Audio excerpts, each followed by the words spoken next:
ہم کریں گے ہر مظلوم کی حمایت۔ السلام علیکم، میں ہوں حرین فاطمہ اور آپ دیکھ رہے ہیں حمایتی نیوز HD چینل۔ نظر ڈالتے ہیں آج کی اہم خبروں پر۔ اسلام آباد پاکستان کا جدید مواصلاتی سیٹلائٹ پاک سیٹ MM1 30 مئی کو خلا میں بھیجا جائے گا۔ سیٹلائٹ دور دراز علاقوں میں ہائی سپیڈ کنیکٹیویٹی اور براڈ بینڈ سروس میں معاونت کرے گا۔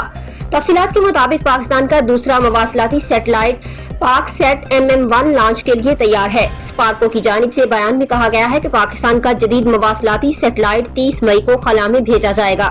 سپارکو کا کہنا ہے کہ پاک سیٹ چین کے شیچانگ سیٹلائٹ لانچ سینٹر سے خلا میں بھیجا جائے گا۔ High power multi mission satellite جدید کمیونیکیشن سروسز فراہم کرے گا اور دور دراز علاقوں میں ہائی سپیڈ کنیکٹیویٹی اور براڈ بینڈ سروس میں معاونت کرے گا۔ سیٹلائٹ خراب ترین موسمی حالات میں بھی مستحکم کنیکٹیویٹی فراہم کرے گا۔ اس سیٹلائٹ کی لائف 15 سال ہوگی۔